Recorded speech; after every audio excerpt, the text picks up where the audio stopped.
El día de hoy nos acompaña el doctor Leonardo Barón, contador público de la Universidad Sur Colombia y especialista en contabilidad financiera internacional de la Pontificia Universidad Javeriana. Es especialista en revisoría fiscal y auditoría externa de la UNAP, con magíster en contabilidad y auditoría de gestión de la Universidad USACH en Chile. Es ex consejero del Consejo Técnico de la Contaduría Pública y es dignatario del Tribunal Disciplinario de la JCC. Adicional, también nos acompaña el doctor Edwin Romero, jefe de la unidad contable de la Unidad de Información de Soluciones de Legis. Les damos la bienvenida a los dos. Esperamos que puedan aprovechar del evento. Si tienen preguntas, dudas, por favor, alzar la manito para darles el paso y que puedan intervenir en el momento para poderles dar solución a la inquietud que tengan durante el evento. Muchas gracias. Bueno, muy bien. Entonces, vamos a iniciar inmediatamente con nuestra capacitación del día de hoy. Como nos decía Ingrid, nos va a acompañar también Edwin el día de hoy. Y vamos a hablar hoy de un decreto específico, que es el decreto 1670 del año 2021. Quisiera iniciar un poco, Edwin, si nos ayudas a ubicar el artículo 34 de la ley 222 de 1995. ¿Por qué quiero empezar con ese artículo? Ya vamos a mirar cuál es la razón. Si uno observa, ¿por qué quiero empezar con este artículo 34 que Edwin muy gentilmente nos lo está colocando?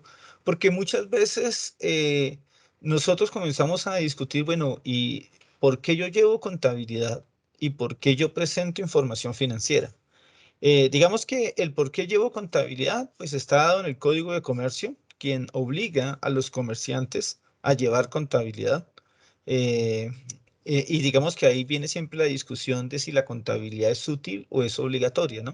Entonces, son discusiones que ojalá no se dieran, pero pues en este momento a veces se dan. Entonces, mucho empresario, mucho microempresario dice yo llevo contabilidad porque me toca.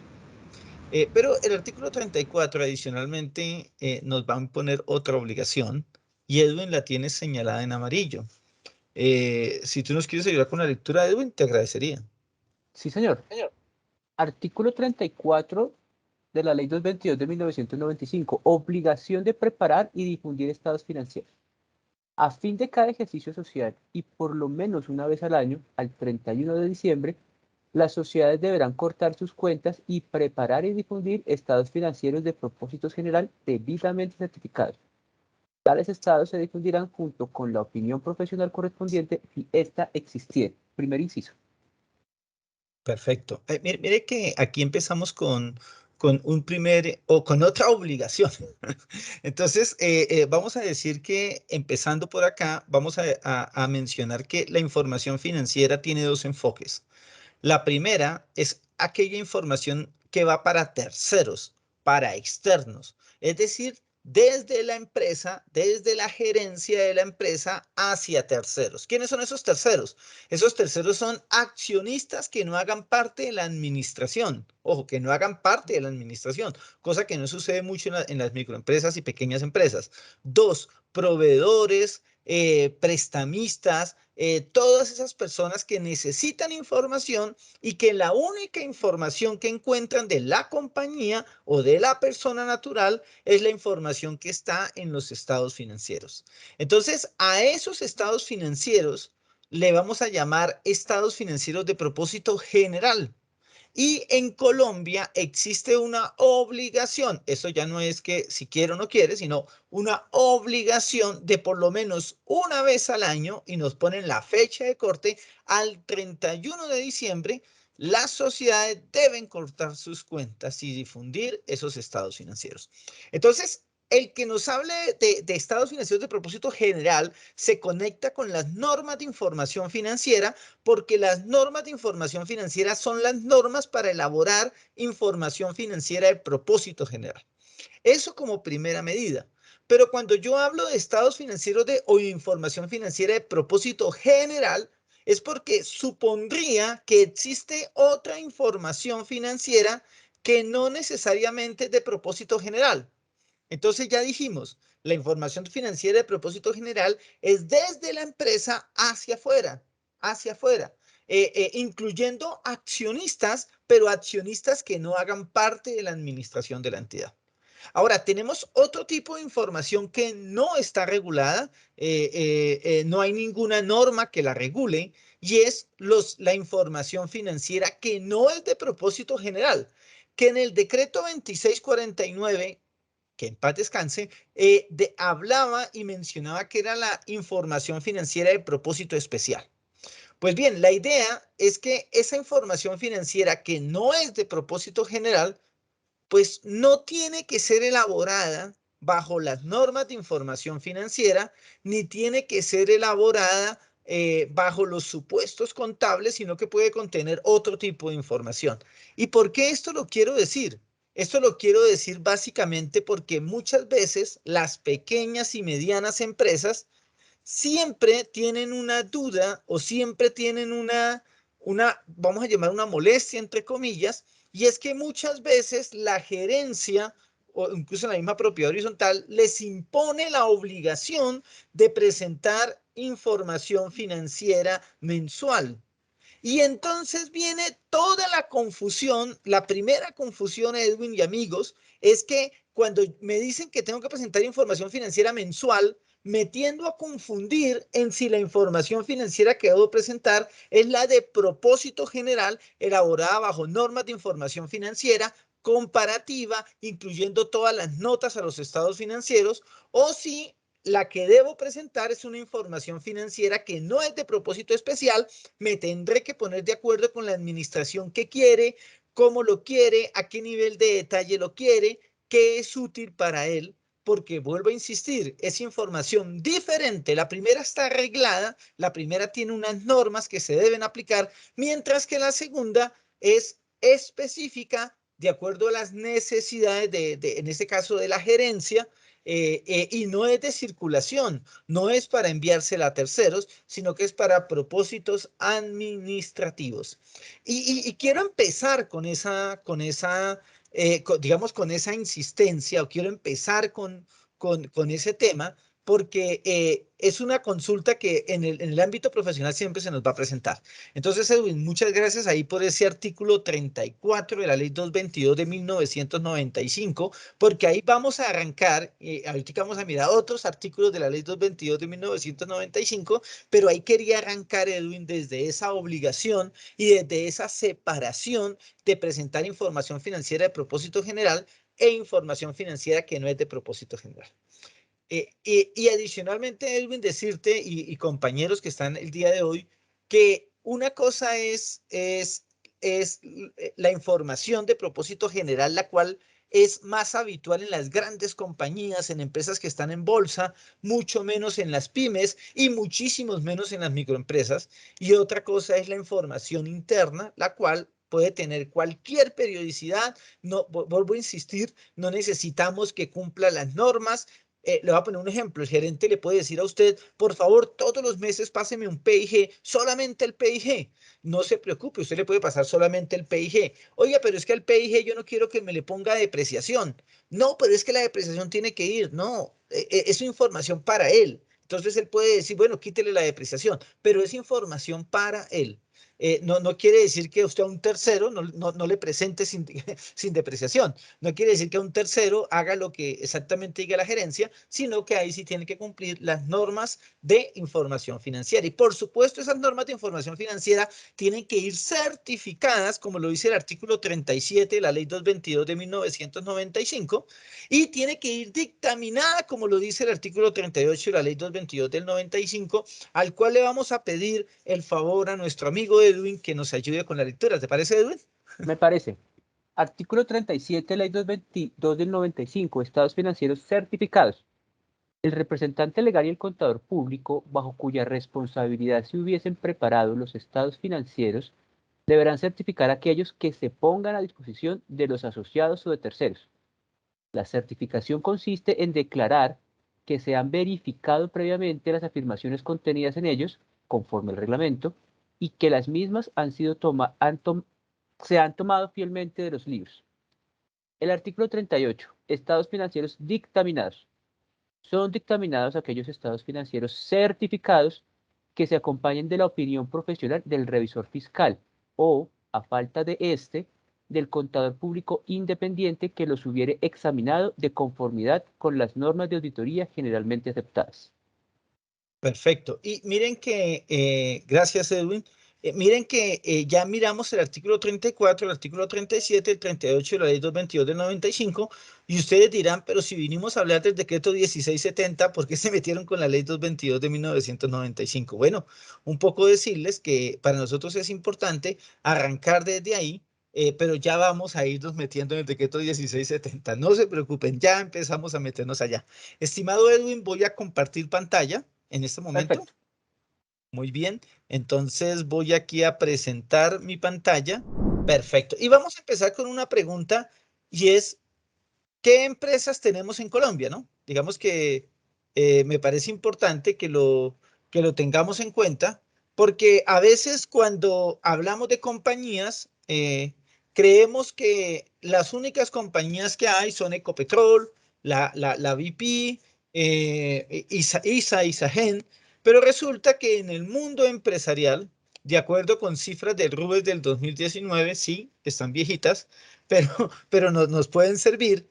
Tenemos que del total de 620.178 empresas, de acuerdo con la clasificación del decreto 1074, vamos a encontrar que 495.040 empresas son microempresas. Es decir, casi que uno pudiera hacer el cálculo ahí y decir, uy, ¿cuánto es 495.040 de 620.000 empresas?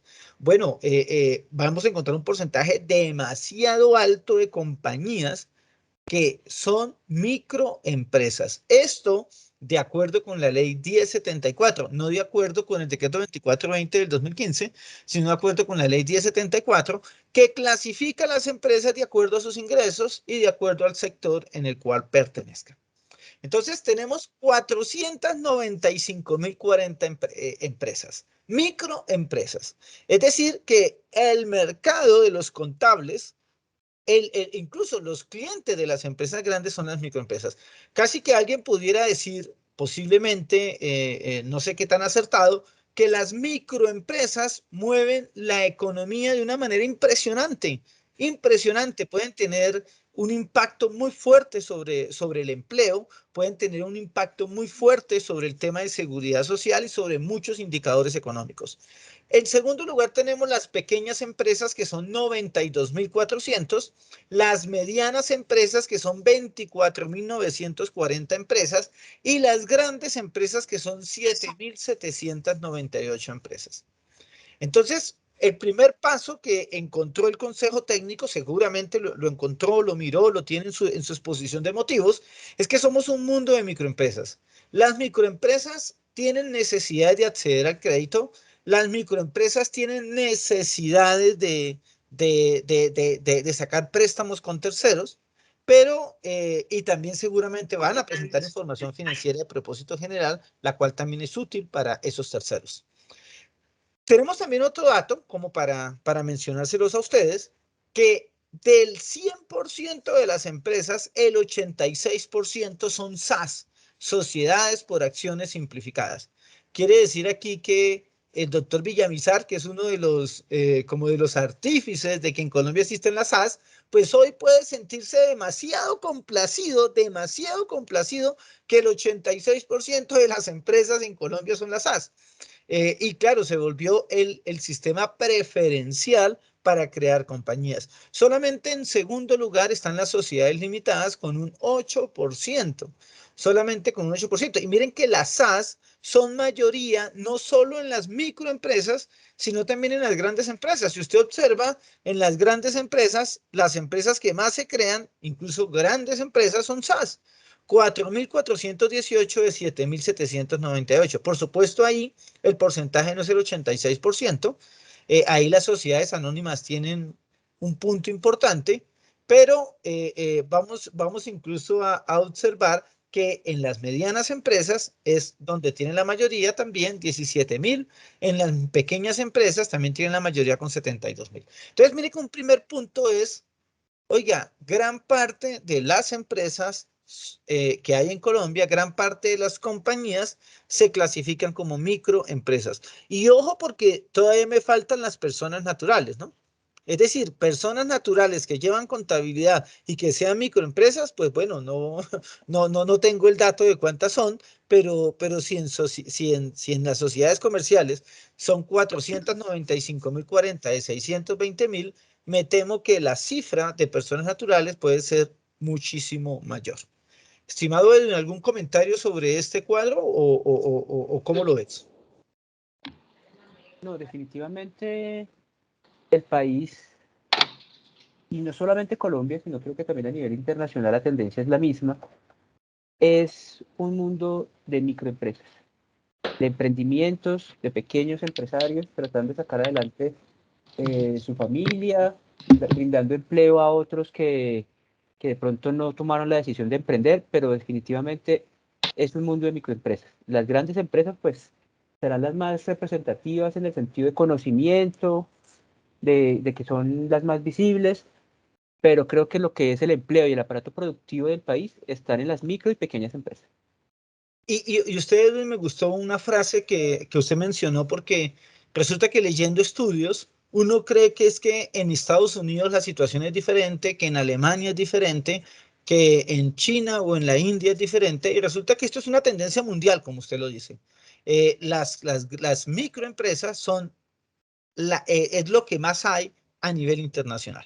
Entonces, digamos que partimos desde ahí y partimos desde ahí para simplemente decirles que cuando el decreto 2420 del 2015, que es un decreto muy bien elaborado y yo quiero incluso felicitar a los consejeros anteriores del Consejo Técnico de la Contaduría Pública que han hecho un muy buen trabajo sobre este tema y eso lo tengo que decir, han hecho un muy buen trabajo. Hoy incluso tenemos el honor, Edwin, de tener al presidente del Consejo Técnico de la Contaduría Pública en esta charla. Me parece excelente que nos esté acompañando el doctor Jimmy Bolaño. Quiero decirles que cuando el Consejo Técnico inicialmente armó los decretos reglamentarios, el gobierno nacional no clasificaba las microempresas como lo venía clasificando hoy. Es decir, el gobierno nacional tomaba 3 indicadores para clasificar una entidad como microempresa, como pequeña, como mediana o como grande. ¿Cuáles eran esos indicadores? Esos indicadores eran el primero relacionado con el número de trabajadores, el segundo estaba relacionado con la cantidad de activos y el tercero estaba relacionado con los ingresos. Es por ello que el Consejo Técnico, un poco en línea con eso, cuando emite su anexo 3, que fue inicialmente, se van a recordar, el decreto 2706 del 2012, posteriormente se incorpora al anexo 3 del DUR 2420 del 2015 y van a mirar qué es el anexo o el grupo que menos cambios ha tenido. Si bien es cierto, cuando el Consejo Técnico crea este grupo, lo primero que hace es igualar o tomar esas 3 condiciones que tenía el gobierno nacional para clasificar una entidad como microempresa. Y lo hizo acertadamente porque era la línea nacional. Es decir, estamos diciendo que para ellos una microempresa era una entidad con planta de personal no superior a 10 trabajadores con activos totales excluida la vivienda por valor inferior a 500 salarios mínimos y posteriormente se colocó o se anexó que tuvieran ingresos brutos anuales inferiores a 6.000 salarios mínimos. Entonces aquí tenemos 3 indicadores. El primer indicador, 10 trabajadores, el cual digamos que fácilmente puede ser pasable. El segundo indicador, activos sin incluir la vivienda de 500 salarios mínimos. Ese es un poco más pequeño porque activos es lo que yo tengo. Yo puedo tener 505 salarios mínimos de activos y deber 400, pero ya dejaría de ser microempresa. Y el tercero es el de ingresos, que es una cifra alta, 6.000 salarios mínimos es una cifra alta. No obstante, los más complejos o los que más se tendían a pasar o los que las personas más tendían a estar en grupo 2 era el tema de los activos y el tema de la planta de personal. Entonces, este es un primer punto, como un poco explicarles a ustedes cómo primero existen 2 tipos de información financiera, la de propósito general, la de propósito especial, En segundo lugar, ¿quiénes somos? Que somos un país de microempresas. Bueno, pero Edwin lo dijo mejor. Somos un mundo de microempresas, un mundo. Entonces, usted le dicen, somos un país de microempresas, dígale, no, le corrijo, somos un mundo de microempresas. Entonces, las microempresas es lo que más hay en el mundo y es importante establecer cuál es esa clasificación.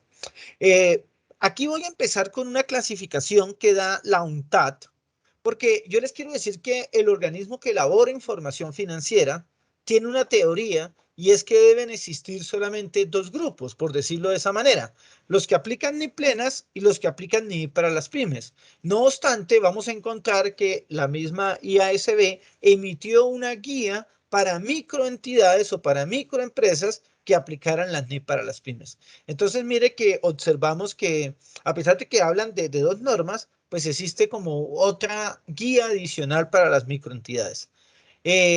La UNTAD, que es una entidad escrita digamos, a la ONU, ¿sí? A través de la Conferencia de las Naciones Unidas sobre Desarrollo y Comercio, básicamente ella establece tres grupos o tres niveles.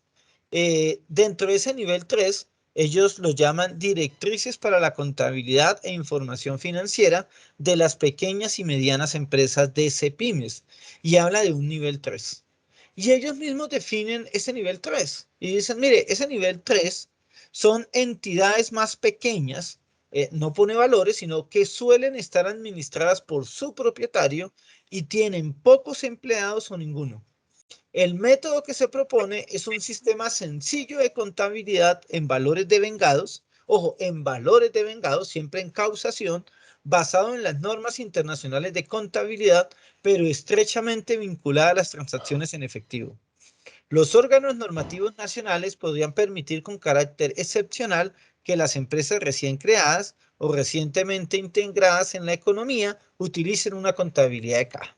Pero bueno, eso es lo que dice la UNTAD a través de la DC Pymes nivel 3.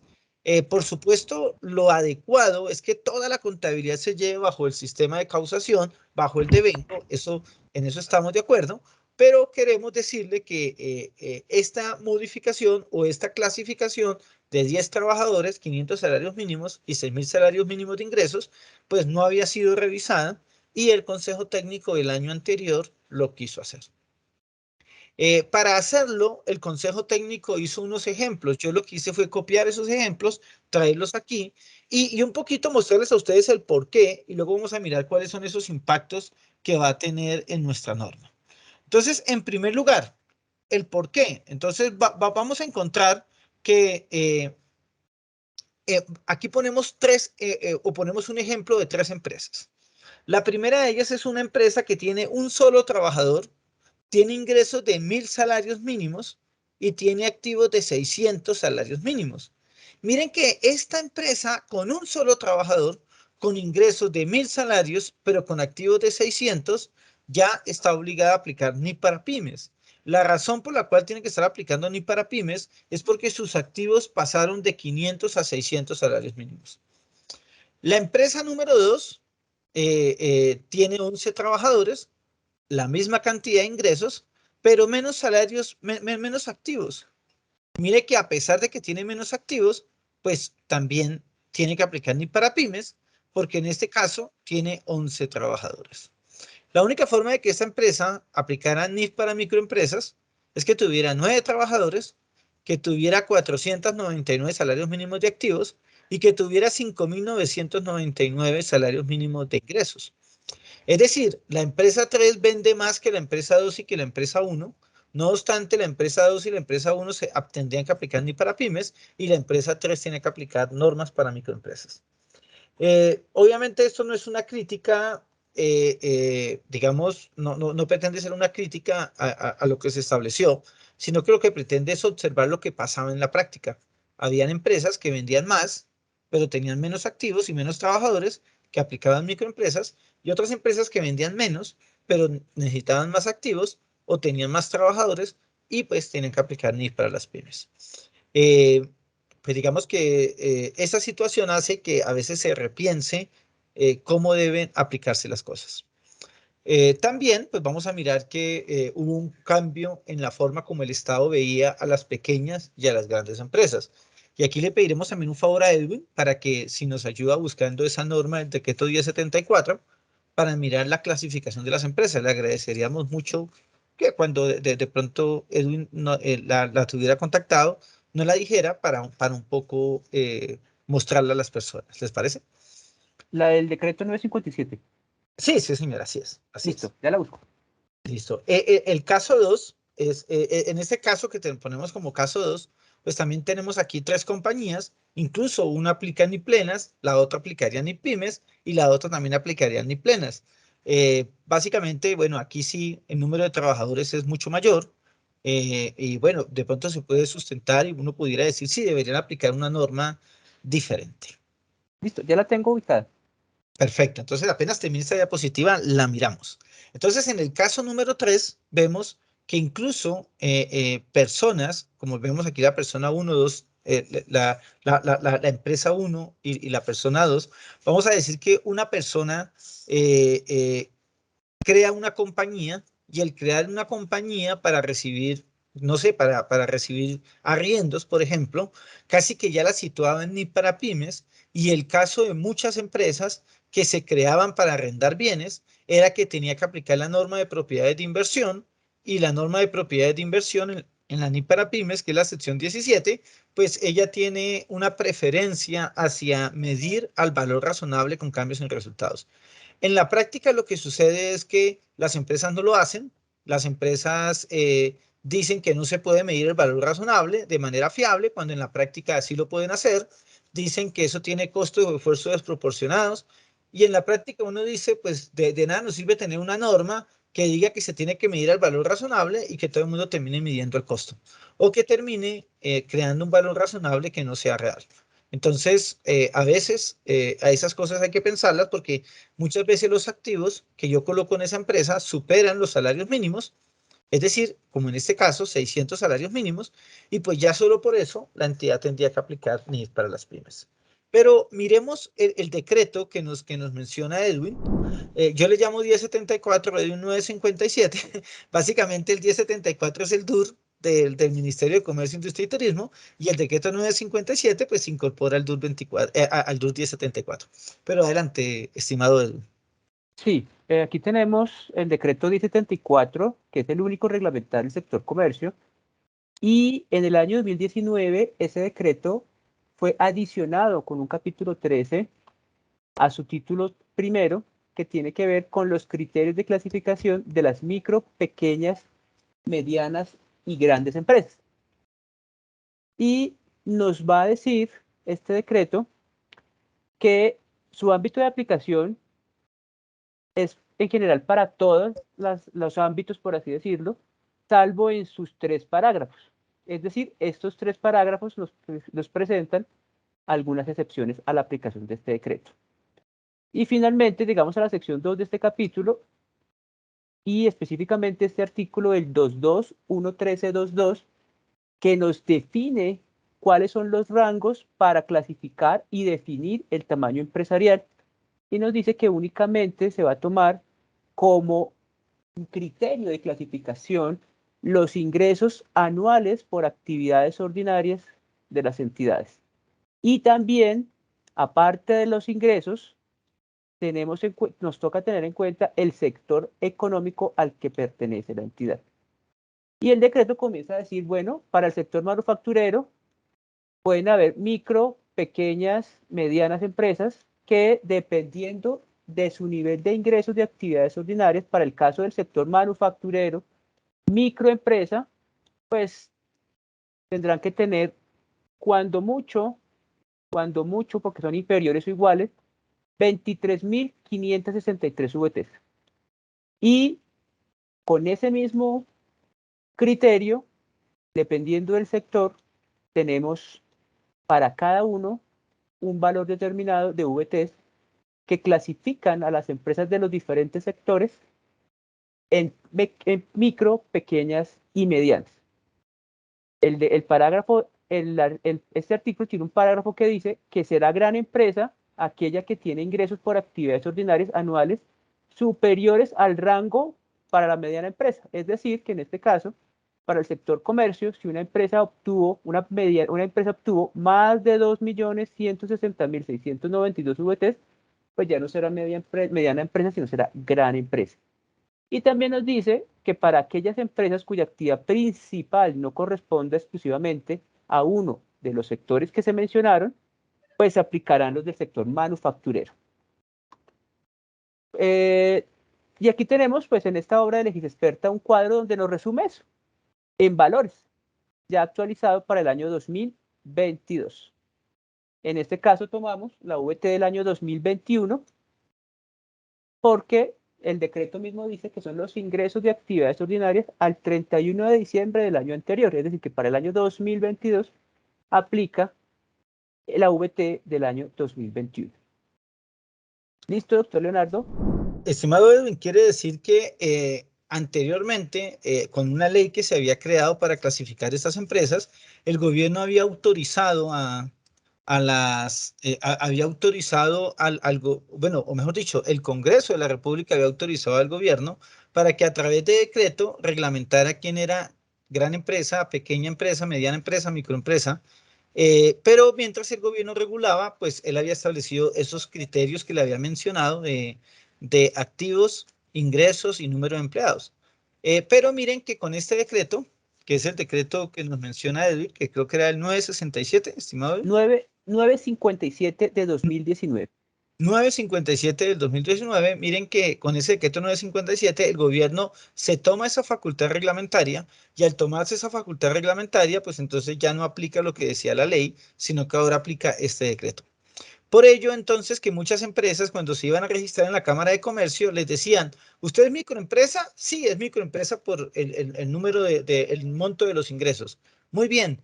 ¿Y ahora qué aplica en NIF o qué norma contable aplica? Pues el empresario no sabía qué norma contable aplicaba y entonces le decían, pues hay una norma para ni plenas, ni para pymes y ni para microempresa. Pues el empresario decía, si soy microempresa, pues seguramente aplico ni para microempresa. Un poco lo que quiso el Consejo Técnico fue igualar como esa clasificación, como decir, venga, no es muy adecuado que exista una clasificación para unas entidades por parte del decreto 1074 y que exista otra clasificación de acuerdo con el decreto 2420. Eso en la práctica genera confusión y un poco lo que quiso fue como unificar esos criterios. Pero ahora, dentro de esa unificación de criterios, vamos a meternos un poco ya en el decreto 1670. Y si lo permite, Edwin, voy a presentar un poco un comparativo entre ese decreto 1670 y lo que estaba antes en el decreto 2420 del 2015, ¿te parece? Claro que sí. En este caso vamos a hacer la comparación entre lo que va a aplicar a partir de enero 1 del 2023, porque, estimado Edwin, este decreto aplica a partir de enero 1 del 2023, ¿de acuerdo? Entonces, De acuerdo. es importante mirar qué cosas cambiaron. Uno de los primeros cambios que hay tiene que ver con las entidades que pertenecen al grupo 2. Nosotros sabemos que, o ya hemos tenido experiencia de que solamente tenemos clasificación para el grupo 1 y para el grupo 3. Y si usted no es ni del grupo 1 ni es del grupo 3, pues tiene que ser del grupo 2. Digamos que es un grupo que está digamos, por descarte, si se quiere llamar de esa manera. Es decir, yo tengo que mirar si soy grupo 1. Si no soy grupo 1, tengo que mirar si soy grupo 3. Si no soy grupo 1, pero tampoco soy grupo 3, pues soy grupo 2 y debo aplicar NIF para las pymes. Entonces, realmente el decreto no es que tenga cambios sustanciales en el artículo 1121 del decreto 2420 del 2015 para entidades pertenecientes al grupo 2, dado que hay algunos temas de redacción que se modificaron muy sutiles y hay otras cosas que se modificaron por el cambio que hay en las entidades del grupo 3. Quiere decir que lo fuerte realmente es el cambio en el grupo 3. Entonces, aquí, a pesar de que hay diferencias, pues no nos vamos a centrar en esta del grupo 2. Y quiero decirles que el gobierno colombiano tomó una premisa y dentro de esa premisa que tomó es no obligar, ojo, no obligar a que las empresas del grupo 3 tengan que aplicar el marco de microempresas. Y eso me parece importante porque lo que hace el gobierno colombiano es permitir, es decirle a usted, Edwin, usted tiene una compañía, usted está clasificado en grupo 3, si usted quiere, si desea, use las normas para microempresas, pero si usted considera que debe utilizar un marco de información financiera más firme, o usted tiene un contador o tiene un buen equipo contable que puede llevar una contabilidad bajo NIP para pymes, pues entonces lleve contabilidad bajo NIP para las pymes. Entonces, eso es bueno porque ya es el empresario quien elige qué norma de información financiera le genera información de valor agregado cuando presenta estados financieros de propósito general. Esa parte me parece importante porque le permite reducir costos, porque de alguna manera aplicar las normas NIP para pymes, pues hace que tenga que tener contadores un poco más costosos, seguramente, de los que consigo en el mercado normalmente. Para nadie es un secreto que hoy vemos estados financieros bajo NIP para pymes que ni siquiera están presentados de manera comparativa, ni siquiera cumplen todos los requisitos de revelación, ni siquiera tienen todos los estados financieros. Entonces, pues uno puede hacer dos cosas y es sancionar a todos por el no cumplimiento, o la otra es crear un modelo de escalabilidad donde algunas entidades pueden seguir aplicando una norma más sencilla, otras una norma medianamente compleja y otras que son las que están en bolsa, pues una norma muchísimo más robusta y más compleja. Entonces, por ahora, en el grupo 2, pues importante decirles eso, cualquier entidad, ojo, cualquier entidad que quiera estar en el grupo 2 sin cumplir topes, pues lo puede hacer. Es decir, si yo soy una entidad pequeña, muy pequeña, que quiera aplicar NIP para pymes, lo puede hacer. Eso es importante porque el decreto no le cohíbe, no le dice que no lo puede hacer. Lo que sí le va a decir, es que usted tiene que permanecer ahí un tiempo y ese tiempo ya vamos a mirar cuál es, ¿de acuerdo? Ese tiempo ya vamos a mirar cuál es. Ese tiempo es el que está en el artículo 1124 del decreto 2420 y ese tiempo habla de 3 años, ¿no es cierto? Habla de 3 años. Entonces, si usted lo observa, dice que primero, cuando un preparador que esté obligado a presentar información financiera con propósito general cumpla los requisitos para pertenecer al grupo 2 o cuando voluntariamente un preparador de información financiera del grupo 3 opte por aplicar las normas de información financiera del grupo 2, pues debe aplicar los requisitos establecidos en la sección 35 de la NIP para pymes. Que está incorporada en el anexo técnico o en el anexo número 2 del decreto 2420 del 2015, que su última modificación fue el decreto 2483 del 2018. Y nos dice también que el tiempo en el cual deben permanecer en dicho grupo tiene que ser en un tiempo no inferior a 3 años. Quiere decir que yo no me puedo estar cambiando de grupo en el año 2021, soy grupo 3, en el 2022 grupo 2, en el 2023 grupo 3, no, sino que tengo que durar al menos 3 años para garantizar una estabilidad y para poder presentar información comparativa. ¿De acuerdo? Entonces, ahí ya tenemos uno de esos temas que tenemos que tener en cuenta. Yo me puedo cambiar de grupo, pero tengo que pertenecer al anterior al menos 3 años. Muy bien.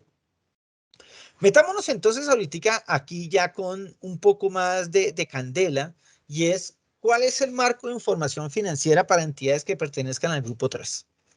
Para eso se ha modificado el artículo 1131 del decreto 2420 y vamos a establecer qué nos dicen.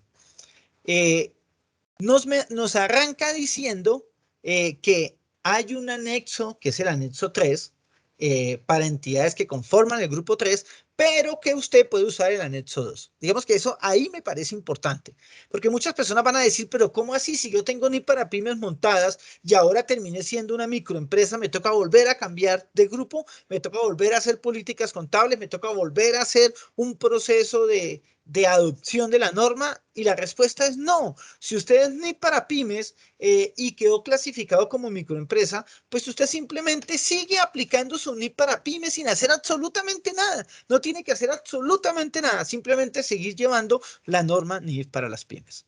Entonces, eso es importante. Y aquí nos empezamos a meter con quiénes son grupo 3.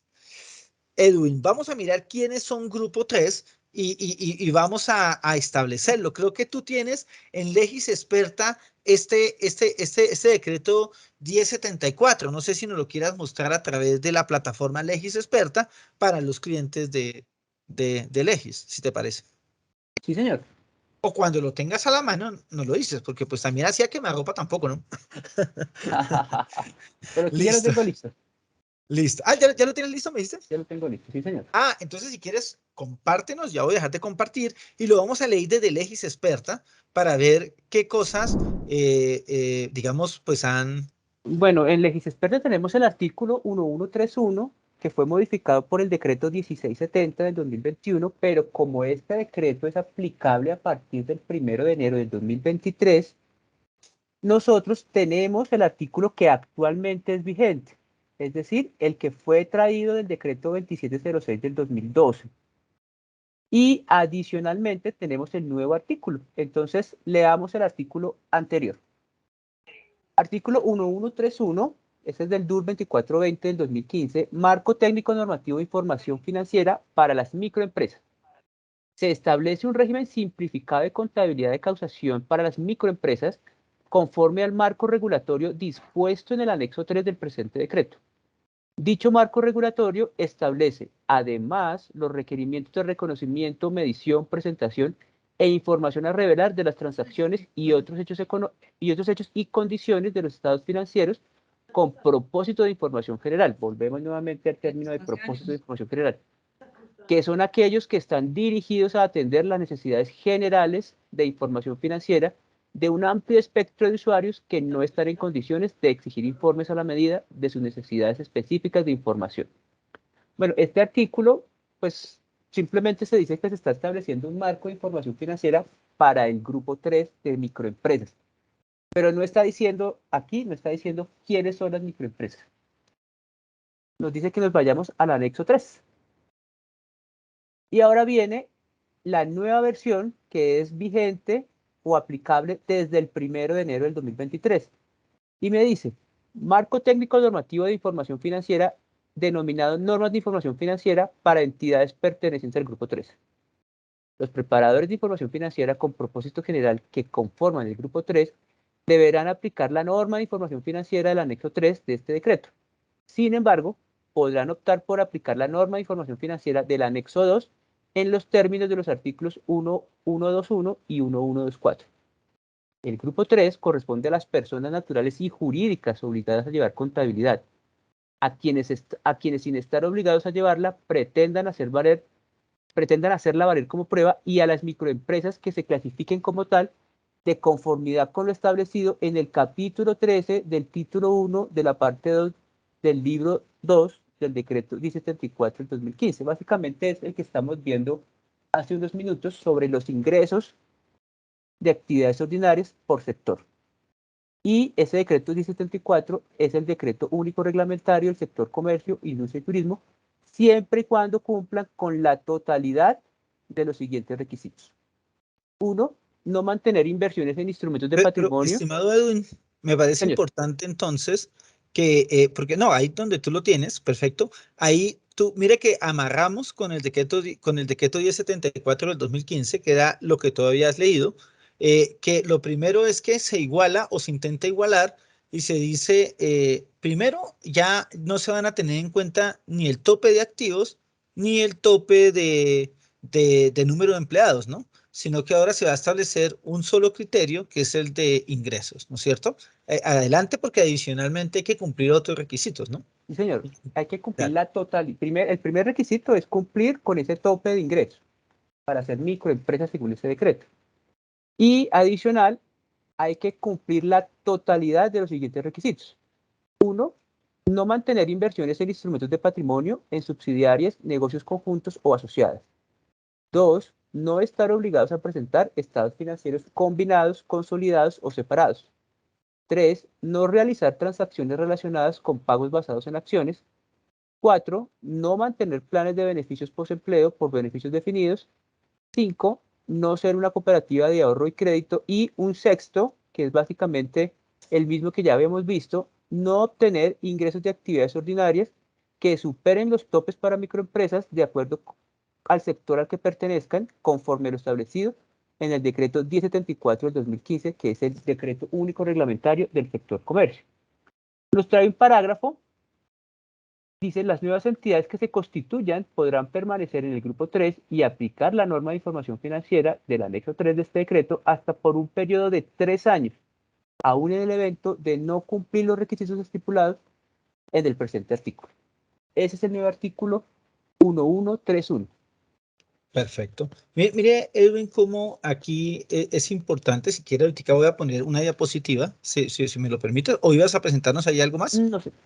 Pues informarles que a nuestros suscriptores y los asistentes al evento, que en nuestra publicación pues tenemos como una especie de ayuda práctica para determinar para las microempresas a partir del año 2023 cuáles serían los valores límites que nos trae ese decreto 1074 del 2015 para ser microempresas, según los sectores, el manufacturero, el servicio, el de comercio, los otros que tienen que ver y que tienen la misma información que el sector manufacturero, y cuál sería el valor aplicable en pesos, para que se tenga muy pendiente de esos valores a finales de este año 2022, que será la base para comenzar a calcular estos montos.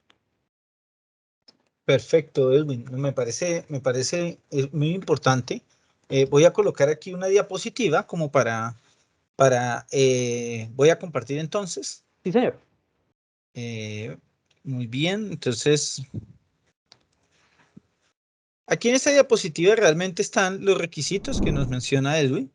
Y aquí solo quiero mencionar algunos temas, y es que no importa el tamaño, no importa el número de sus ingresos, si usted tiene inversiones o si usted presenta estados financieros combinados, consolidados o separados, pues usted no puede aplicar normas de microempresas.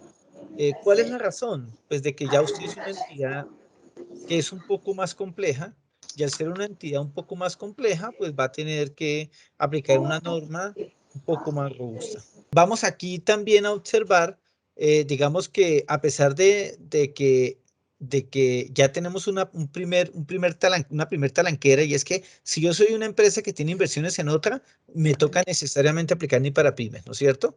También hablamos de tener pagos basados en acciones, y ese pago basados en acciones es básicamente la sección 26 de NI para pymes o la NIF 2 de NI plenas, donde nos define qué es un pago basados en acciones. No necesariamente un pago basados en acciones es que yo gire o que yo haga un cruce de acciones para pagar un pasivo. No, no es eso, sino que pagos basados en acciones es una forma de remuneración a ciertas personas, las cuales están dentro del alcance de la sección 26. También es importante observar que si yo soy una entidad que tiene planes de beneficios posempleo por beneficios definidos, pues no puedo aplicar las normas de microempresas. En la práctica lo que va a pasar es que una empresa pequeña difícilmente va a tener planes de beneficios posempleo por beneficios definidos. No obstante, si llegara a pasar, si yo pertenezco a un grupo empresarial, no puedo estar en normas de microempresas. Si estoy dentro del alcance de la sección 26 de NI para pymes, tampoco. Si tengo planes de beneficios posempleo por beneficios definidos, pues tampoco podría. Recuerden que en este caso hay una sección especial también para beneficios a los empleados, que es la sección 28. Y si yo soy una cooperativa de ahorro y crédito, pues no puedo aplicar normas de microempresas. Teniendo en cuenta eso, pues aquí ya tenemos en este cuadro resumen, que Edwin también lo muestra a través de su herramienta que tiene Legis, quiénes pueden ser grupo 3 y quiénes no pueden ser grupo 3. Digamos que esto lo que busca es crear una simplificación, no busca crearle más costos a las empresas.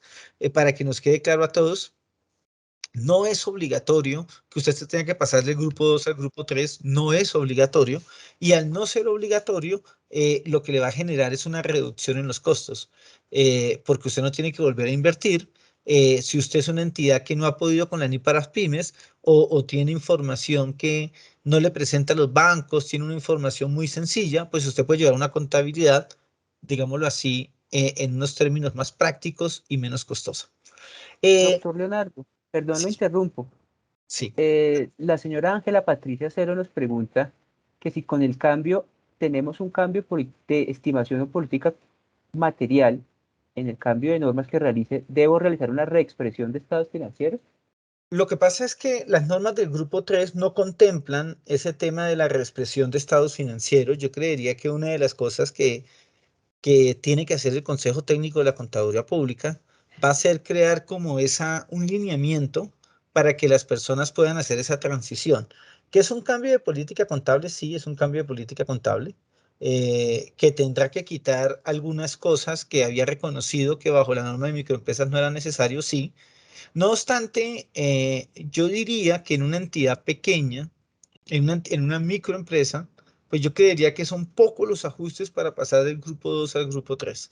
Y se los digo desde el punto de vista práctico. Yo sé que si alguien llega con mucho conocimiento me va a decir, pero ¿cómo va a decir usted eso si hay diferencias en tales y tales cosas? Sí, las va a ver, pero en la práctica, gran parte de las microempresas en Colombia son tremendamente sencillas y seguramente hacer esa transición va a ser muy sencillo y no va a generar complicaciones. No hay que hacer reexpresión de estados financieros porque recuerden que las normas del grupo 3 no contemplan esa posibilidad de reexpresar estados financieros. Entonces, pues simplemente lo que tendrá que hacer es informar que se pasaron del grupo 2 al grupo 3. Tal vez seguramente habrá que colocar en una nota qué fue lo que sucedió, qué era lo que hacía antes y ahora ya no lo hace, pero hay que esperar los lineamientos del Consejo Técnico de la Contaduría Pública al respecto para ver cómo tratar esa situación. Entonces, Edwin, no sé si con eso le contesté. Bueno, Sí, señor, muchas gracias. igual si Sí, gracias. bueno, perfecto. A usted por la pregunta y para nosotros es un placer que nos pregunte. Yo quiero hacer unas precisiones sobre estas normas contables. eh, y lo primero es, he visto en internet que hay personas que dicen que ahora se hace lo que se diga en impuestos. Yo les quiero recordar a ustedes que los impuestos no dicen cómo se contabiliza. Las normas tributarias no dicen cómo se contabiliza, sino que son las normas de contabilidad las que dicen cómo se contabiliza y de ahí hacemos los ajustes para presentar los impuestos. Pero lo que les quiero decir es que lo primero que quiero mencionar es que tenemos que seguir llevando contabilidad bajo los marcos de información financiera, en este caso los del grupo 3. Eso tiene que quedar claro. La depreciación se tiene que calcular bajo el marco de información financiera del grupo 3, no como lo establecen las normas fiscales. Es más, déjeme decirle que son las mismas normas fiscales las que remiten a la norma contable y que le dicen a usted tiene que ir a depreciar de acuerdo con los criterios contables y compararlos con las vidas útiles que están en el artículo 137 del Estatuto Tributario. Por lo tanto, por favor, siempre tenemos que llevar una contabilidad por devengo, por causación, sea en grupo 3, sea grupo 2 o sea grupo 1. El que las normas del grupo 3 sean más sencillas que las del grupo 2 no quieren decir que son iguales a las normas tributarias. No quiere decir que no tenga que hacer deterioro de cartera. No quiere decir que si hago deterioro de cartera va a ser igual a la norma fiscal. ¿Por qué razón? Porque nosotros estamos presentando información financiera de propósito general y la información financiera de propósito general tiene unos criterios, tiene unos cánones que el contador debe conocer para prestar ese servicio. Entonces, en eso queremos hacer esa claridad porque todavía yo escucho conferencias donde nos están queriendo decir que volvimos al 2649, que lo que vamos a hacer es llevar una contabilidad tributaria y como dijo, emulando a alguien que dijo, la tal contabilidad tributaria no existe. ¿Por qué? Porque en Colombia la única obligación es de llevar contabilidad bajo los marcos de información financiera, ya sean del sistema privado, que sería el decreto 2420 del 2015, con sus anexos 1, 2, 3 y 5, o el régimen de contabilidad pública que emite hoy la Contadora General de la Nación. Entonces, en eso quería hacer hincapié para que no nos fuéramos a confundir en ello.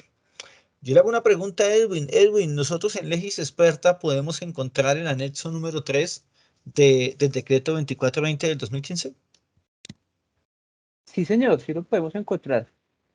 Y pudiéramos observar algunas cosas de ese decreto? Se está viendo en este momento. Perfecto. Aquí en el artículo 1131 que ya leímos, o en la nueva versión, se menciona ese anexo. Tenemos ahí un enlace que nos lleva directamente al anexo.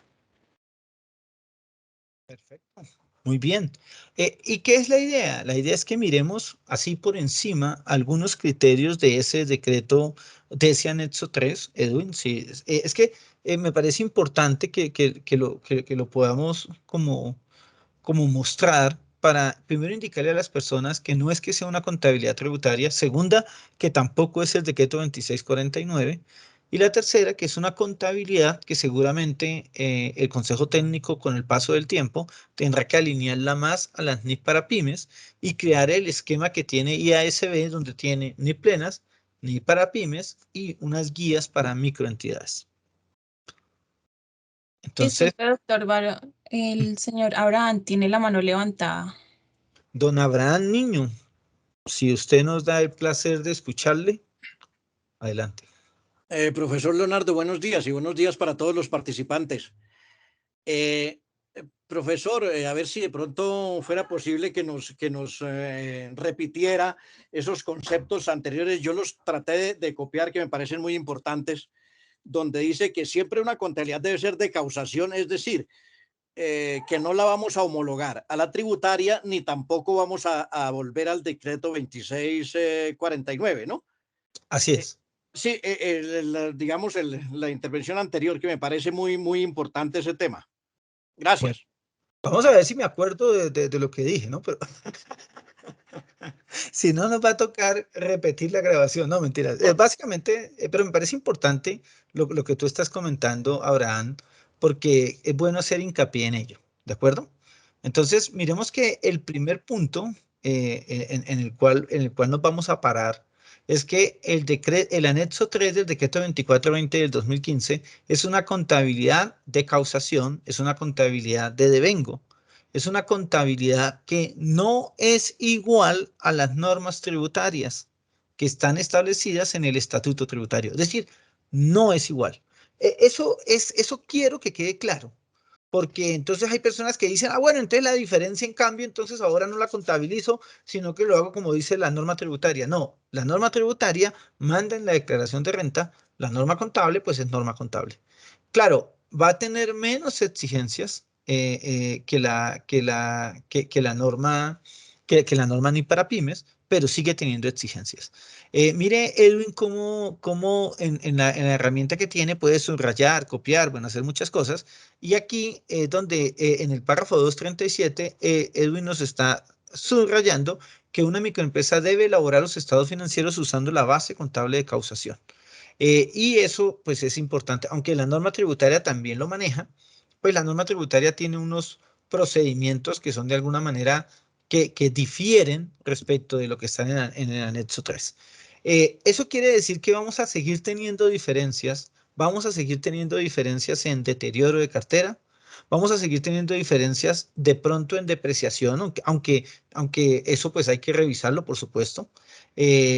Vamos a tener diferencias en algunas cosas, de pronto en algunos activos que bajo norma fiscal se reconocen de una manera diferente a la norma contable, como puede pasar con los gastos preoperativos. Vamos a tener diferencias en algunos pasivos que de pronto la norma tributaria no los reconoce, pero la norma contable sí. Y lo que sí vamos a hacer hincapié es que este anexo número 3, a pesar de que puede tener diferencias entre la parte contable y la parte fiscal, no tiene una sección de impuesto diferido, no tiene sección de impuesto diferido. Al no tener sección de impuesto diferido, pues entonces nos va a generar como una, como una incógnita de si reconocemos o no reconocemos los impuestos diferidos. La verdad, como no tiene norma de impuestos diferidos, pues no se debe reconocer impuesto diferido en una entidad del grupo 3. Así tengamos diferencias entre la parte contable y la parte fiscal. Bueno, digamos que eso hace que los estados financieros sean más sencillos. Y por supuesto, pues se espera que en una microempresa esas diferencias que hay entre la parte contable y fiscal sean puntuales y no sean tan materiales. Entonces, eso quería dejar claro, Abraham, y esa parte es importante. No podemos creer que el decreto, el anexo 3 del decreto 2420 del 2015 es igual a la norma fiscal. Siempre la norma contable y la norma fiscal es diferente, pero déjenme decirles que incluso bajo el decreto 2649 teníamos muchas diferencias, que tal vez no lo hacíamos, pues es otra cosa, pero realmente sí teníamos bastantes diferencias. Bien, espero Abraham con eso más o menos haber satisfecho ese recorderis que nos estaba diciendo. Sí, profesor, gracias. Sí, me parece importantísimo porque es lo que usted comentaba, ¿no? Pues ya ya hay voces que dicen, no, entonces volver a lo anterior o es ya ajustar la contabilidad a lo tributario y realmente pues eso no es lo correcto, ¿no? Así es, así es, así es. Es correcto lo que usted está diciendo, nunca podemos igualar la contabilidad a la parte tributaria porque la contabilidad es comercial y como lo leyó Edwin al inicio, el artículo 34 de la ley 222 del 95 es quien obliga a presentar información financiera de propósito general, la cual se elabora bajo las normas de información financiera. Perfecto, perfecto. Entonces, muy bien, ahí no sé si Edwin quiere hacer algún comentario o algo, si lo quiere hacer, pues con mucho gusto. No, señor, por el momento no. Listo. Entonces, ¿te parece, Edwin, si vamos a alguna de las secciones, aunque esto se maneja por capítulos, ¿te parece si vamos de pronto al capítulo 3 de presentación de estados financieros? Bueno, aquí es importante, digamos que siempre muchas de las cosas que uno lee, siempre es bueno soportarla con conceptos, con alguna serie de situaciones. Aquí nos está mostrando ya Edwin un concepto 23 del 2022, donde de alguna manera ya nos está, ya salen o van a salir como algunos comentarios o van a salir algunas cosas respecto de estos cambios de grupo. Yo creo que el consejo técnico, seguramente una parte importante de los conceptos van a estar relacionados con ese tema. Pero este anexo 3, este capítulo 3 nos habla de la presentación de estados financieros, también nos habla de la presentación razonable, como lo muestra Edwin en el 3.2. Si quieres, estimado Edwin, bajamos un rato solamente para mostrarles algunas cosas. Nos habla de la hipótesis de negocio en marcha. Igual, si yo no cumplo la hipótesis de negocio en marcha, me tengo que ir para el anexo número 5 del decreto 2420 del 2015. Nos habla de la frecuencia de la información, la cual debe ser al menos una vez al año. Nos habla también de la uniformidad, es decir, la uniformidad, y el 3.6 nos habla de la información comparativa. Siempre esta información se tiene que presentar de manera comparativa. Eso es importante. Y este 3.8, que es importante, Edwin, mencionárselo a la gente, que es una simplificación de los estados financieros, porque nos dice que un conjunto completo de estados financieros comprende un estado de situación financiera, un estado de resultados y las notas a los estados financieros. No nos obliga a tener el estado de cambios en el patrimonio, ni tampoco nos obliga a mostrar, en este caso, un estado de flujos de efectivo. Algunas personas dicen, no, pero es que el estado de flujos de efectivo es muy útil, seguramente sí, sí lo es, pero pues esto queda a voluntariedad de la entidad presentarlo o no presentarlo. Muy bien. Entonces, eso es interesante para mirar, digamos, cuáles son esas diferencias que podemos tener entre entre la norma PYME y esa norma de microempresas. Doctor Leonardo, para hacer una pequeña acotación de lo que Claro. usted decía, tenemos que en el concepto 579 del 2021 el Consejo Técnico ya se pronunció sobre lo que usted dijo hace poco y menciona que los estados de cambios en el patrimonio y de flujos de efectivo no le son aplicables a las microempresas, pero la entidad podría prepararlos a voluntad. Entonces ya hubo un pronunciamiento del Consejo Técnico al respecto de este tema que nos acaba de mencionar. Así es, así es. Muy bien, Edwin. Si quieres, vamos un momentico al capítulo 4, estado de situación financiera. En ese capítulo 4, pues observamos simplemente también que la norma nos va a pedir separar entre partidas corrientes y no corrientes. Eso es bien útil. También nos da un ejemplo de cuál es esa presentación de estados financieros. Bueno, aquí como lo ven en el párrafo 4.3 y 4.5, nos menciona cuándo algo es un activo corriente, cuándo algo es un pasivo corriente, y los demás pues serán los demás serán no corrientes, ¿no es cierto? Muy bien. También nos establece una información a revelar de manera genérica, qué cosas se deberían revelar como mínimo. Ahí viene en el 4.8, vienen esos ejemplos. Digamos que ahí no hay ningún lío. Viene un poco más detallado. Y creo que ahí pasaríamos ya al capítulo número 5 del estado de resultados.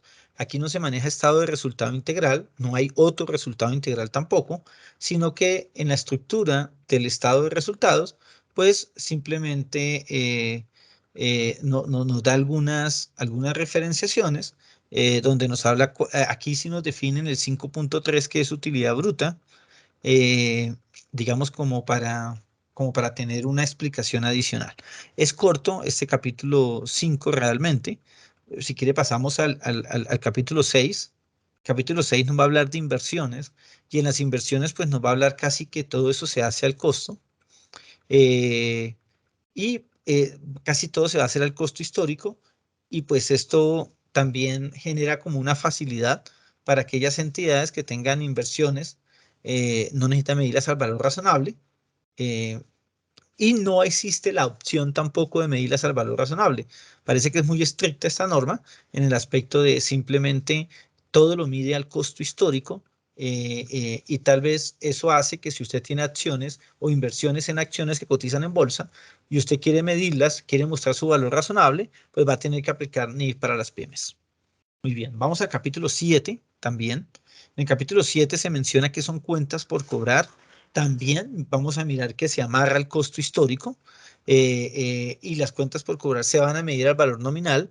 No se reconoce ninguna financiación implícita si llega a existir. Y pues bueno, ahí también eso lo vamos a considerar, ¿no? Creo que aquí nos habla un poco también del deterioro, aunque creo que en el deterioro hay un capítulo especial para él. Entonces, ese seguramente se verá de manera separada. Pasemos siquiera al capítulo 8 de inventarios, si te parece. En los inventarios, pues básicamente también nos va a mostrar que los inventarios se miden al costo. No existe una comparación con su valor neto de realización. Nos va a hablar de esa forma de medición. Nos va a hablar de los costos de adquisición. También nos habla de los sistemas de inventarios. Bueno, los maneja como algo similar a la sección 13 de NIP para pymes, por supuesto muchísimo más corto. Y aquí sí nos menciona un capítulo especial para el deterioro de los inventarios. Y básicamente lo que nos dice es que debo informar si hay elementos de inventarios que están deteriorados al final del periodo. Y eso tiene que ver si el valor en libros no es totalmente recuperable. No nos dice exactamente cómo se calcula ese valor recuperable, pero básicamente como hay un capítulo especial o hay unos párrafos especiales para el deterioro, se tomarán esos criterios generales. Muy bien. Si quieren, vamos al siguiente capítulo, que sería el capítulo 9. Hablaremos de propiedad, planta y equipo. Las propiedades, planta y equipo también se medirán por su costo. En ningún momento nos va a decir que la vida útil será la fiscal. Va a establecer cuáles son los criterios para establecer esa vida útil. Va a establecer que algunos criterios de manera general para reconocimiento. Pero básicamente el tema va a ser una medición anclada en el costo. No se permite el método de la revaluación, ¿de acuerdo? Y aquí me parece importante ese concepto que Edwin tiene, que es el 49 del 2015, que muchas personas hoy todavía sucede que en su contabilidad el impuesto de valorización lo registran como un mayor valor del inmueble. Eso lo hacían porque en alguna ocasión, digamos, se permitió fiscalmente que el impuesto de valorización, al momento de venderse el predio, fuera tomado como parte del costo. De hecho, hoy se permite también para las personas naturales no obligadas a llevar contabilidad. Pero de todas maneras, pues el impuesto de valorización no hace parte del costo de un elemento de propiedad, planta y equipo. Muy bien. Si quiere, bueno, aquí en la depreciación, me parece importante, nos dice que el monto depreciable en el 9.9, el monto depreciable de la propiedad, planta y equipo debe reconocerse como gasto a lo largo de su vida útil, entendiéndose por esta el periodo durante el cual se espera que el activo esté disponible para el uso de la microempresa o en el número de unidades de producción esperadas del activo. Entonces, mire que aquí en la depreciación lo que nos hace es darnos un criterio, nos dice, no es un tiempo establecido, no es una tabla, como en el artículo 137 del Estatuto Tributario, sino que es un criterio en el cual yo voy a decidir cuál es el tiempo en el cual el activo estará disponible para mí. Importante eso para decirles que podemos tener diferencias, pero pues obviamente siempre en lo contable prima lo contable, en lo fiscal prima lo fiscal. Muy bien, vamos si quieres al capítulo 10, ¿te parece? En el capítulo 10 nos va a hablar de cuentas por pagar a entidades financieras y cuentas por pagar a terceros. Aquí también nos habla de la medición, en este caso por su costo histórico. Y aquí tenemos que, aquí no enredarnos en algo, y les quiero decir a ustedes, realmente en la práctica existen dos tipos de medición, la medición al costo y la medición al costo corriente. La medición al costo incluye un activo que se deprecie y la medición al costo incluye el costo amortizado. Muchas personas creen que el costo amortizado es el valor razonable. No es cierto. El costo amortizado no es el valor razonable, así como también un activo depreciado tampoco es el valor razonable. ¿Qué es un activo depreciado? Pues el activo depreciado es que él se va reconociendo como gasto en la medida que va pasando el tiempo durante el cual genera o aporta al uso del mismo en la actividad de la entidad. No obstante, el costo amortizado lo que hace es reconocer un rendimiento en el caso de un activo o un gasto por interés en el caso del pasivo, de acuerdo a lo pactado. Por lo tanto, el costo amortizado hace parte del costo. El costo amortizado no es valor razonable y eso es algo que quiero que quede claro porque muchas personas también cuando se mencionan le dicen a uno, estoy midiendo el CDT al valor razonable. Entonces yo les pregunto, ¿usted mide el CDT al valor razonable? ¿Quiere decir que usted lo mide al valor por el valor por el cual puede salir a vender ese CDT en un mercado? Y le dicen a uno, no, no, no, yo lo mido causando la tasa de interés, es decir, el costo amortizado. Entonces, esa medición no es de valor razonable, sino que es de costo amortizado. Una medición a valor razonable es salir a vender un CDT en el mercado. Y puede ser que en el mercado me reconozcan los intereses o puede ser que me reconozcan menos. Eso depende de la liquidez del mercado. Recuerden que el valor razonable no solo tiene que ver con el valor del activo propio, sino que también considera la liquidez del mercado. Cuando no hay liquidez en el mercado, los valores razonables muchas veces tienden a bajar. Muy bien, esa parte es importante mencionarla. Pasemos si quieres al capítulo 11 de obligaciones laborales. El capítulo 11 también nos habla de un reconocimiento al costo.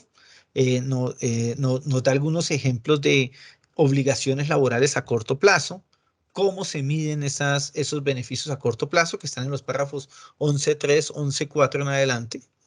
¿Sí? Si quieres, puedes bajar un poquito más.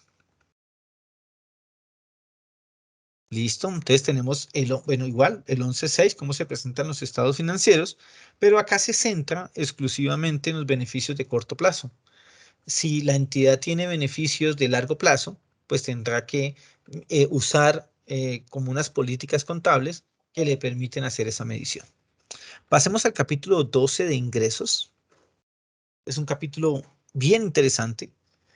Aquí nos habla de venta de bienes, nos habla de prestación de servicios, nos habla de otros ingresos y en la medición de los ingresos nos dice que se mide por los valores brutos de los beneficios económicos y los valores por recibir. Y nos habla también de que el valor de esos ingresos incluye cualquier descuento comercial, cualquier descuento por pronto pago o cualquier rebaja en ventas. ¿De acuerdo? Entonces, eso es también como para tener en cuenta. Bien, también esto está amarrado al costo. Aquí no hay algo, tampoco nos está diciendo que se reconoce el ingreso con la factura, eso me parece importante. Tienen que cumplirse unos requisitos para reconocer el ingreso. tal vez estas normas deberían robustecerse un poco más, aprovechando que las entidades las van a empezar a utilizar y debería mejorarse incluso este anexo número 3. Si vamos al capítulo número 13 que nos habla de arrendamientos, nos menciona que todos los arrendamientos se van a contabilizar como operativos. No obstante, es importante decirle a las personas que una cosa es el leasing, los contratos de leasing, y otra cosa es un contrato de arrendamiento. Si bien un contrato de arrendamiento o un leasing traduciría como un contrato de arrendamiento, pues en la práctica en Colombia es un producto financiero y en mi concepto personal, pues si una microempresa se ingresa a adquirir un activo a través de un producto financiero llamado leasing financiero, pues tendrá que reconocer el activo y tendrá que reconocer el pasivo. En el entendido que eso ya es una transacción directa de financiación con un ente financiero. Es diferente a otro tipo de transacciones donde sean contratos de arriendo y que haya que clasificarlos en financieros o en operativos. En esos casos, el anexo número 13 o el capítulo número 13 nos menciona que todo se reconocerá como operativo, es decir, todo se reconocerá como un gasto en el periodo. Si me lo permite, pasamos al capítulo siguiente, que sería el 14. Aquí nos habla de los entes económicos cuando inician, ¿no es cierto? Y nos habla de que hay que elaborar un estado de situación financiera de apertura, ¿sí? Y nos establece como algunos criterios de cómo hacer esos registros o de cómo presentarse. No obstante, es un capítulo que se queda corto también.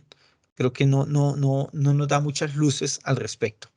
Es decir, aquí le queda una tarea al Consejo Técnico, tal vez una tarea importante es robustecer este tipo de anexo número 3. Y creo que el capítulo 15 ya nos habla de la aplicación por primera vez, donde nos menciona cuál es esa forma, cómo se aplica por primera vez la norma, donde también se permiten algunas exenciones, como tomar el valor razonable como costo atribuido y cosas de esas. De manera generalizada, estimado Edwin, hablamos de qué contiene ese anexo número 3, de qué contiene esas posibles diferencias. No obstante, sabemos que pueden haber muchas más diferencias entre el grupo 3 y el grupo 2, pero pues quisimos como tocar algunas de manera general. No sin antes volverles a recordar que la contabilidad tiene un propósito y es mostrar la situación financiera de la entidad. Para cumplir ese propósito, no puede desconocerse que los activos se reconozcan cuando tenemos derechos sobre ellos, ni tampoco pueden dejarse de presentar pasivos cuando tenemos una obligación respecto de ellos. Entonces, esos criterios son importantes y también aplica para entidades del grupo número 3. Estimado Edwin, digamos que hasta aquí era como más o menos como una forma de presentarle a las personas, como mostrarle qué había pasado con el decreto 1670.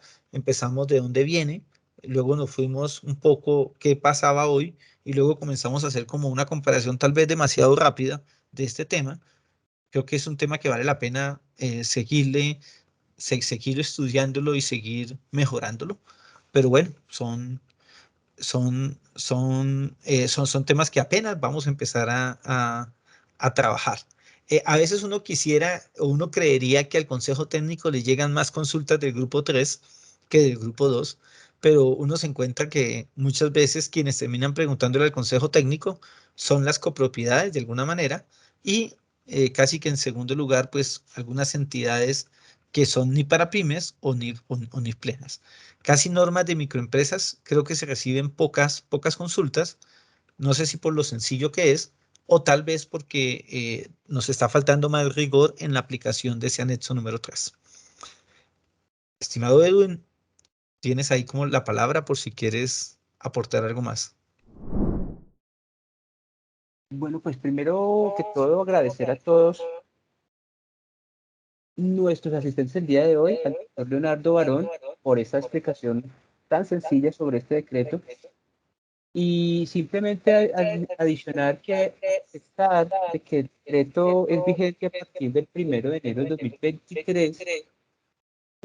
Ya el tiempo se va agotando, ya estamos casi que a mitad de marzo, y esto nos indica que debemos hacer los análisis respectivos y prepararnos para saber si el próximo año seguiremos como entidad del grupo 3 o podremos aprovechar esa posibilidad que nos dice de pasarnos al grupo 2 con todo lo que esto implica. Desde Legis agradecerles a nuestros clientes por regalarnos un poquitico de su tiempo para estas charlas, que más que exposiciones queremos que se vuelvan como charlas para poder entender los temas. También decirles que en nuestras publicaciones, nuestra publicación de normas de información financiera, está pues, toda la información normativa que se requiere al respecto para los grupos 1, 2 y 3, que también tenemos una buena compilación de la doctrina. Creo que todavía están viendo mi pantalla aquí, y esas anotaciones de doctrina que nos mencionan estas notas, por ejemplo, podemos complementarlas simplemente haciendo un enlace para ir al concepto y poder tener de una mejor manera o más detallada lo que dice la entidad respectiva. En nuestro producto Legis Experta, lo que hemos trabajado el día de hoy junto con el doctor Leonardo ha sido únicamente el módulo de normas de información financiera, pero hay más. Tenemos los módulos de doctrina y 3 módulos explicados con más de 700 ayudas prácticas que puede ser esa colaboración que necesitamos en algún momento de duda.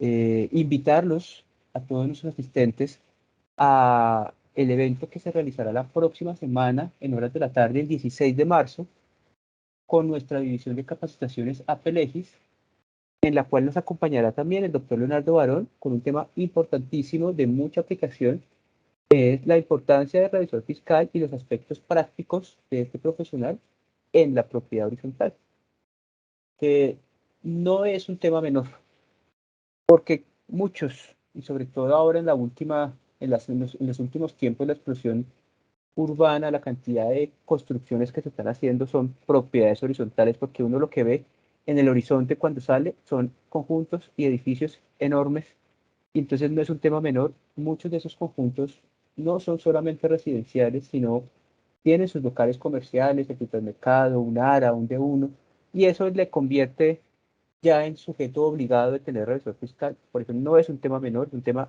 importantísimo, y nos estará acompañando el próximo 16 de marzo el doctor Leonardo Barón en horas de la tarde. Invitadísimos para que en el enlace que les dejaron en el chat, no sé si Joana nos ayude nuevamente a colocarlo para que nuestros invitados puedan tenerlo de manera más reciente en el chat y poder acceder a él.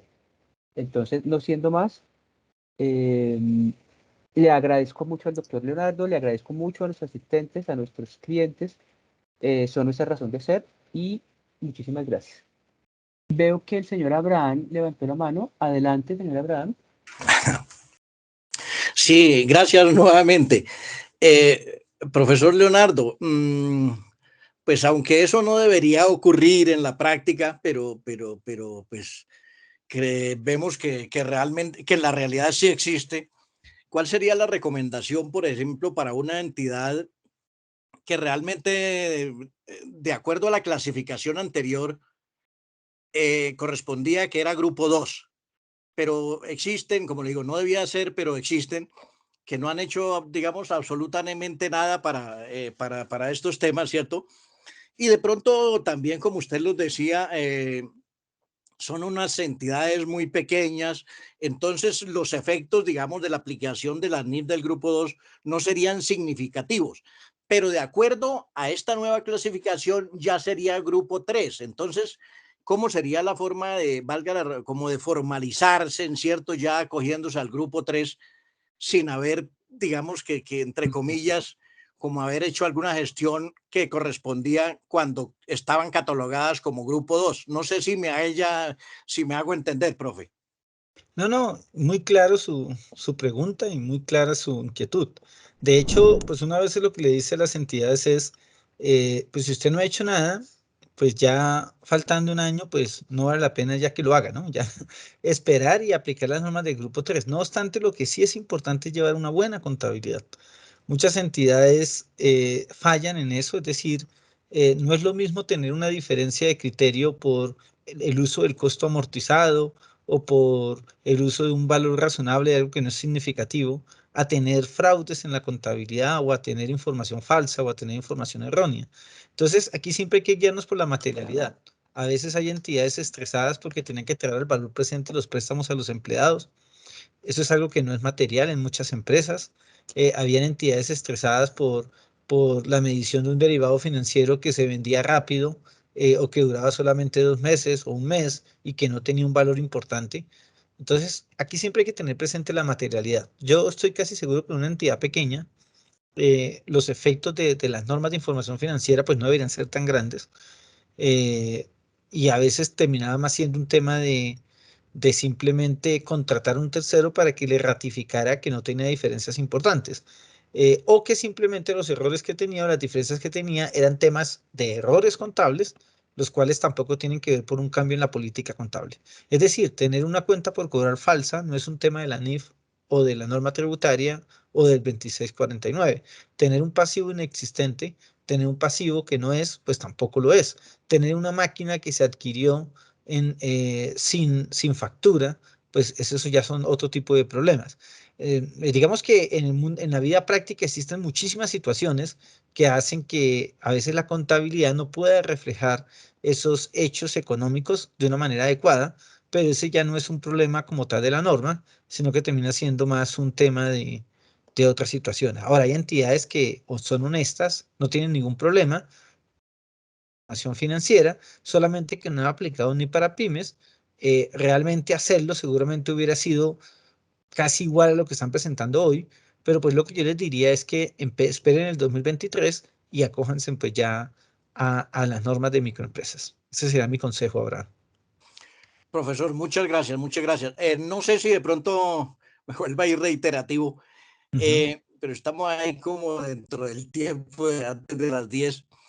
Profesor, iniciando la exposición, por ahí hay un parágrafo o un segundo párrafo más bien de la norma que dice que aplicarán esta norma las microempresas y las personas, microempresas, los obligados a llevar contabilidad y las personas naturales que quieran hacer valerlas como prueba. Queda uno ahí como de, bueno, y entonces yo no estoy obligado a llevar contabilidad, pero entonces mis soportes y lo que yo tengo no me las van a valer como prueba. Queda como esa incógnita, ¿no? No, lo que pasa es que esa es una expresión que usan los abogados para decir, en Colombia existen dos obligados a llevar contabilidad. Uno, los que por ley están obligados a llevar contabilidad, primero. Y segundo, aquellos que sin estar obligados a llevar contabilidad, opten por hacerlo con el único objetivo de que se tome como prueba. Entonces, esas son las dos opciones que hay. Es un término jurídico, Abraham, donde se describe eso de esa manera. Digamos que ese es el objetivo realmente. Pero si usted está obligado a llevar contabilidad porque es un comerciante, pues claramente tiene que llevar contabilidad y la contabilidad será usada como medio de prueba. Ahora, un medio de prueba no quiere decir que lo que esté ahí sea cierto, sino que un medio de prueba lo que quiere decir es que a través de una contabilidad bien llevada, bajo marcos de información financiera adecuados, pues se puede probar una situación específica o se puede probar una legalidad de operaciones o se puede probar un incremento patrimonial o se pueden probar algunas situaciones. ¿De Profesor, ha acuerdo? sido muy amable. Muchas gracias. Bueno, listo.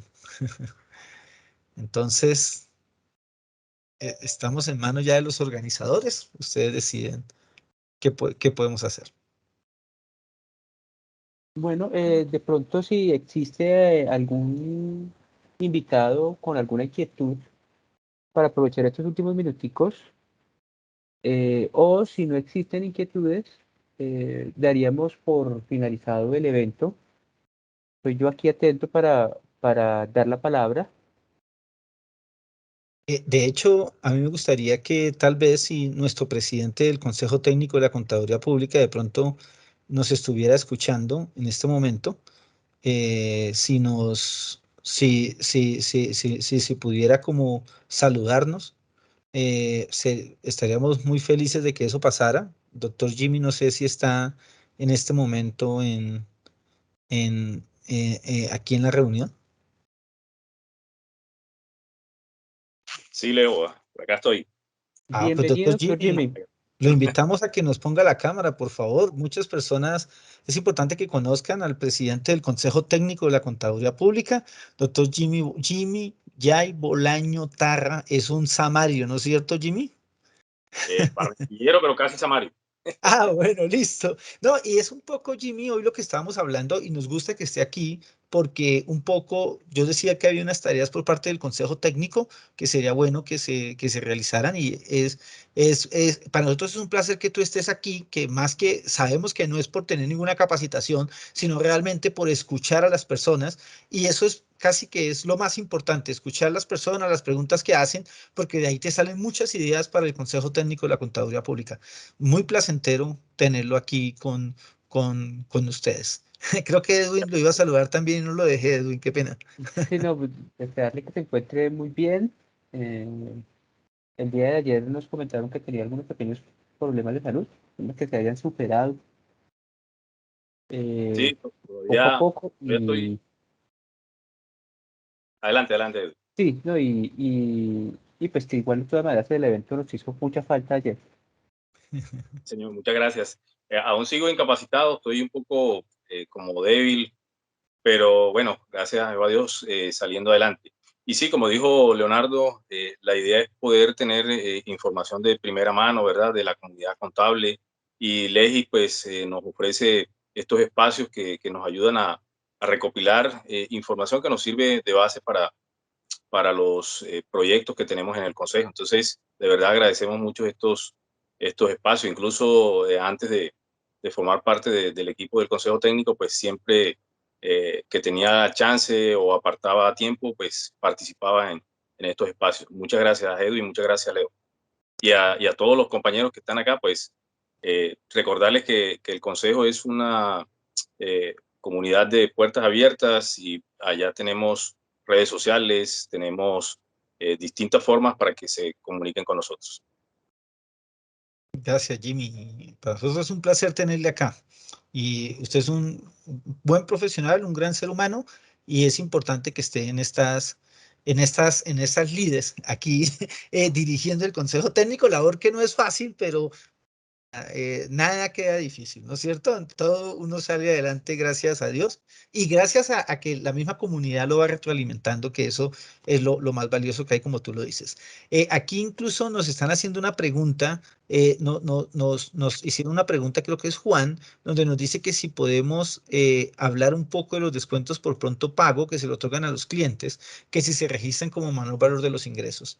Yo quiero aquí mencionar que de manera generalizada, si pudiéramos decir que los ingresos, o mejor dicho, todos los descuentos, realmente en las NIF, en estos marcos de información financiera, los descuentos hacen parte del pago variable que llaman, es decir, ¿cuánto te cuesta a ti algo? Es decir, los descuentos tienen que ver con el costo. ¿Cuánto te cuesta a ti algo? Pues te cuesta lo que tú pagaste por él, menos aquellas devoluciones, rebajas, concesiones que te den respecto de ese precio. Entonces, siempre el costo está asociado con ese valor que yo pago menos esas alternativas de descuentos que me llegan por parte del acuerdo contractual.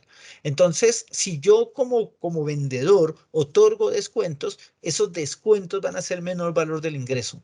Si yo como comprador recibo los descuentos, esos descuentos serán menor valor de lo que compré. Ahora, cuando yo me refiero a lo que compré, me refiero a que si no lo he vendido, está en el inventario un menor valor del costo del inventario y si ya lo vendí, pues será un menor valor del costo sobre las ventas. Entonces, un poco para mencionarle a Juan eso. No obstante, por ahí hay unos párrafos del anexo 3 que no me gustan mucho, pero que tienden a confundir, pero de manera general diríamos, Juan, que esa sería digamos, como la orientación o la recomendación que yo daría. Recuerden llenarnos la encuesta que está en el chat de la reunión.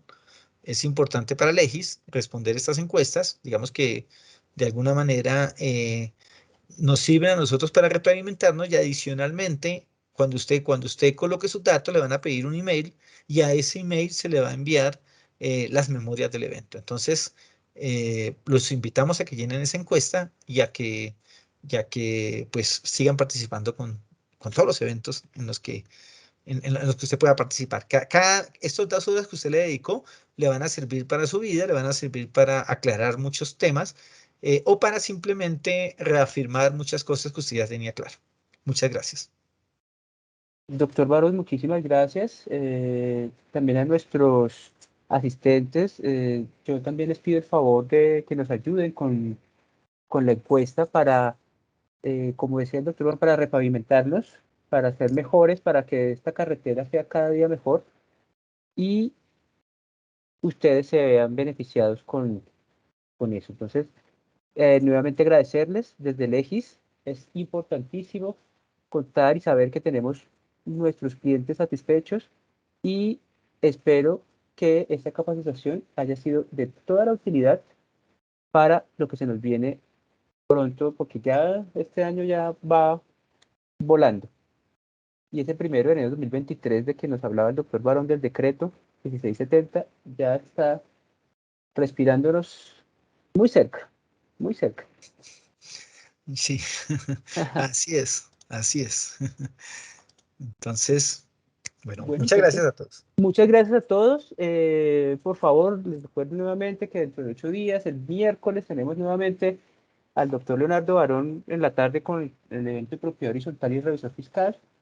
Ya en el chat les enviaron nuevamente el enlace, por favor, inscribirse. Tenemos un descuento 2x1 por el mes del contador. Y pues un evento súper interesante. Sé que hay muchas dudas al respecto. Y bueno, no me queda más que desearles que un excelente día para todos ustedes. Muchísimas gracias. Muchas gracias a ustedes, doctor Barón y doctor Edwin. Les agradezco por la asistencia. A ustedes también muchas gracias por estar con nosotros. Les voy a compartir nuevamente el enlace para que puedan registrar su correo electrónico, de esta manera poderles compartir las memorias. Y para las personas que no tuvieron el acceso del enlace para el evento de actualización profesional, nuevamente les voy a compartir el enlace seguida del enlace de las memorias para que puedan tener acceso a esta información. Muchas gracias por su tiempo, que tengan un excelente día.